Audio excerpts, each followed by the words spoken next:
Hi everybody, welcome back to my channel and video number 6. Today is a really exciting day for me because I'm filming one of my favorite videos to watch on YouTube, which are monthly favorites. So today I'm going to be filming my main monthly favorites. I hope to do these periodically for you guys. I don't really go through a lot of products or buy a lot of products for me to do updated favorites. But honestly, I do enjoy watching things that kind of consecutively are a favorite month to month.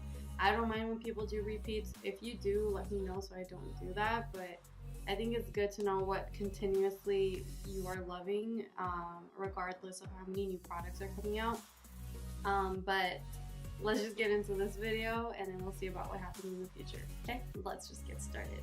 So we're gonna start off with skincare. My first skincare favorite is the Thayer's Witch Hazel aloe vera formula alcohol-free toner and with rose petal.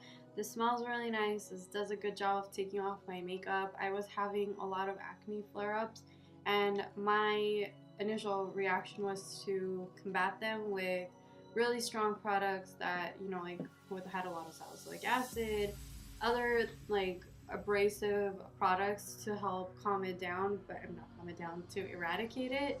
And I found that didn't really work well for me, and this product just helped kind of calm my skin down, and it's slowly but surely healing, and I'm not seeing as many flare-ups as I was. So I just use this in the morning and in the evening. It does a good job of prepping my skin for makeup if I am wearing it, and also cleansing my skin with makeup at night. The next skincare favorite is actually a suggestion from Kathleen Lights. These are the simple micellar water wipes. These are really good at the end of the night, again, to wipe off my makeup. I use the Clinique Take Off the Day Balm, massage that into my skin, use one of these to wipe it all off, and it does a great job. I can use this around my eyes and not get irritated, and I can use this like everywhere, and they stay really wet inside the packaging, which I really appreciate because a lot of other wipes don't do that. And yeah, these were really good and I highly recommend them. The next skincare favorite is from the brand The Ordinary. This is their AHA 30%, BHA 2% peeling solution. It's actually a really cool product. It's red in the bottle and you just dot it onto your skin. And then you don't want to massage it into your skin, but you just want to spread it out using your fingers. You wait 10 minutes, or if your skin starts feeling really tingly before that, you should probably wipe it off as soon as it starts irritating your skin. But this is a chemical exfoliant, so it just chemically removes the dead skin and first layer, like the dead skin layer from your skin. So you know how like the traditional ones are the ones with the grit to them that you wipe and massage into your skin and then water down. This is just a chemical version of it, and it's been working really well for me. Every time I use this, the next day I feel like my skin looks really radiant and just like rejuvenated, clean, and I really like this. But it does tingle, so I don't really have sensitive skin. My skin does a pretty good job with me trying new things out and, you know, doing pretty messed up things to it. But if you have sensitive skin, I probably would patch test this before you put it on your entire face. Also, do this at night and make sure you moisturize really well after it. This does dry up your skin, and I don't think you're supposed to go out into the sun after using this. So yeah, you should probably do it like a few hours before bed so that all of the chemical remnants are gone by morning. And now moving on to makeup. The first product I wanted to mention is the Smashbox Primer Water. This is my holy grail primer. Like I stress when I'm running low on it, because like this just does like an all over like prep. I don't know why any other products don't work as well for me. I can, like the ones that you blend into your skin or anything, like I feel like this does everything I need a primer to do. Like it settles my skin, it calms my skin. It doesn't claim to be pore filling, but I just get a really smooth application after using this. And when I don't use it, I notice it.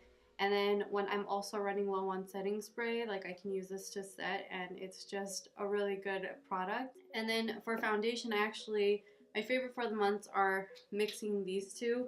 It is the Maybelline matte and poreless Fit Me foundation in the shade 330.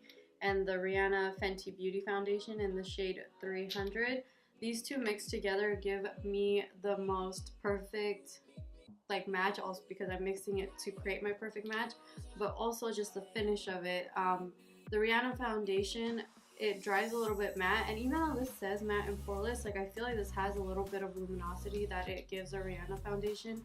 And then I keep calling Rihanna, it's a Fenty foundation.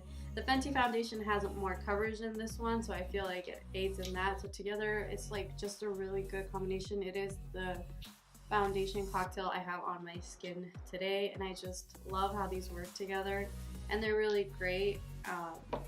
I want like a foundation that eventually I wouldn't have to mix foundation shades, but still at this point I do have to mix shades to get my perfect shade, except for the NARS Syracuse. That is my perfect match all year round. It looks perfect on me. It's great. And next is a product I didn't really like in the beginning. This is the Maybelline Age Rewind Instant Age Rewinder Concealer. I did not like this in the beginning, and I think it's because I didn't really know how to use it. This works.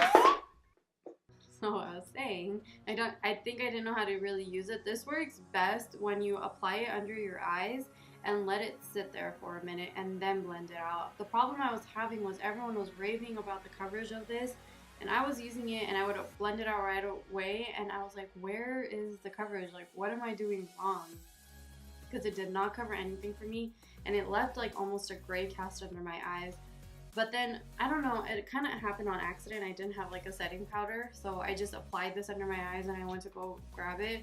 When I came back and blended it out, I was like, oh, okay, that's the trick.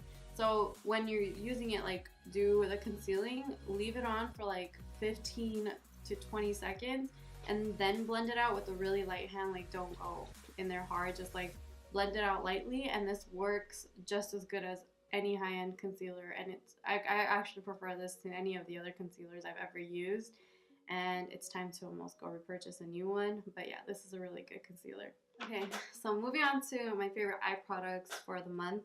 The first thing I have been loving is the Anastasia Brow Wiz Quad that I created. When I say I created, I just mean like when you buy 4 eyeshadows from Anastasia Beverly Hills, you do get the quad for free.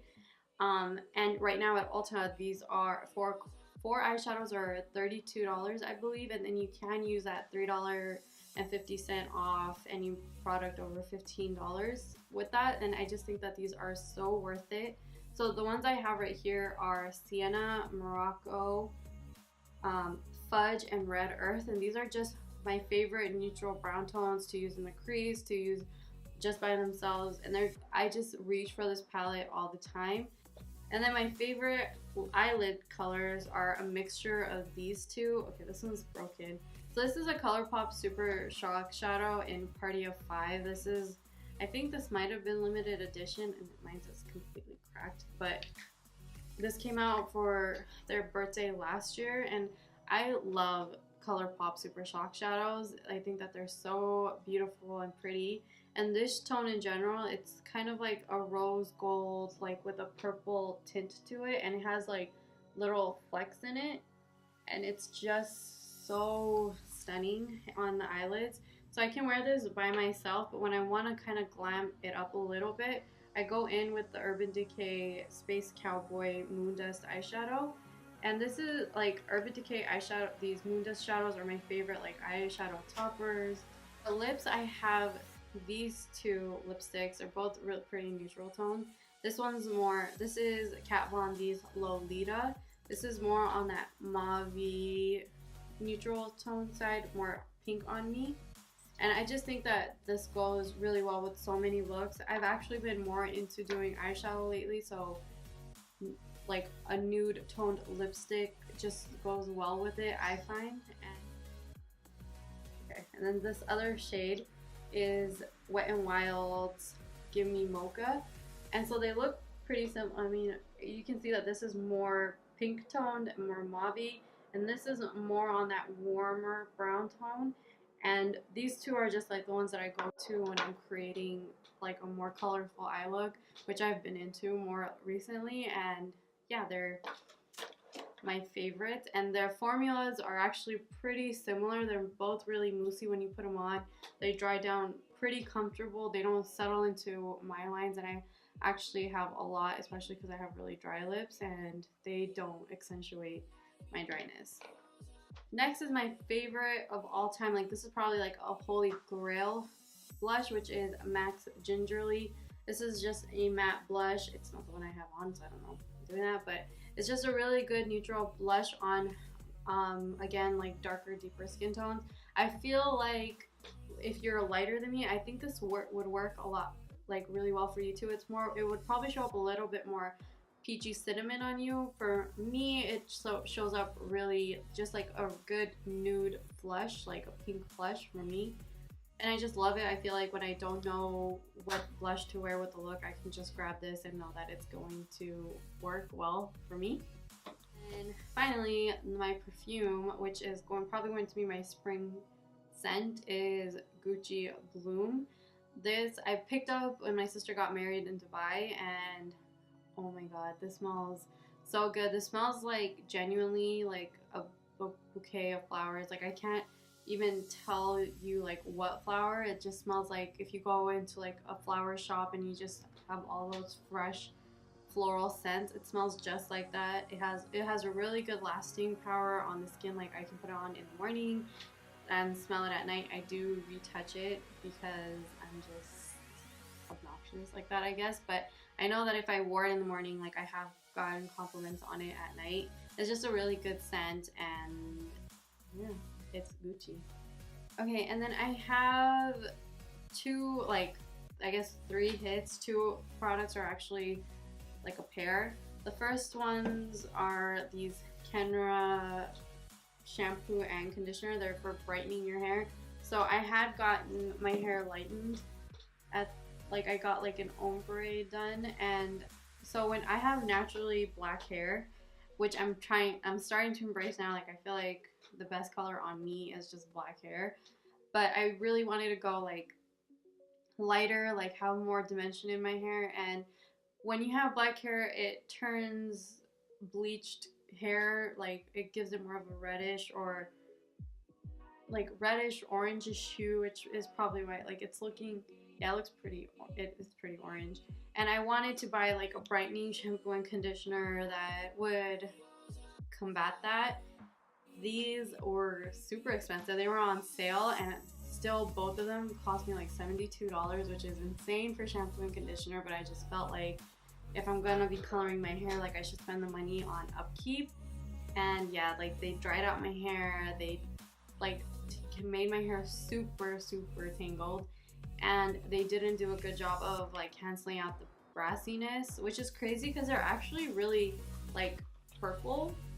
I don't know, like, I can't show it to you, but they're really purple shampoos and conditioners, but they did not do anything good for my hair, and they honestly just made them more dry and more like stick together, and it just was like a really horrible experience. I was trying to use them up again because like I spent $72 on them, but like my hair just was not having it, and yeah, I think I'm probably gonna throw them away after this video. The next mist for me was this L'Oreal Pure Clay Cleanser. It's like a charcoal clay cleanser, and this is the most messiest product ever. So it comes out like a clay, so it has like that mask consistency, like if you were wearing like a clay mask, and this gets everywhere, like in the sink, in the shower, like, and you actually have to like get down to and scrub it off. Like, it doesn't just like wash away with water, and it doesn't really do a good job of cleaning my skin or anything. I didn't feel like it pulled out any impurities or that stuff either. Like, it's just it's just a really messy product to use. Like, there's no way for me to do it so that it wouldn't like get messy, because I tried using it with like getting it wet under the sink and then cleaning my face. Still, there's clay, this gray color everywhere. I tried putting it directly on my face, getting water and rinsing. Nothing made this product work for me. I put it in the shower, it stained my shower. Like, this just did not work for me, which is crazy because like I genuinely love L'Oreal skincare products. I think that they're some of the best at the drugstore. Just this did not work for me. I am trying to use it up because I don't like throwing away products. I spend my own money on them, so I am trying to use it up, but I would not recommend this. And yeah, I think that completes it for my May hits and misses. I don't know if you guys want, like, if there's more that you want to see, like my music favorite for the month, like some highlights for the month, like let me know. I'll try to include that, but I wanted to keep this video as short as possible. So yeah, that was everything that I was loving and not so much loving in the month of May. I will see you in the next video. Take care and bye.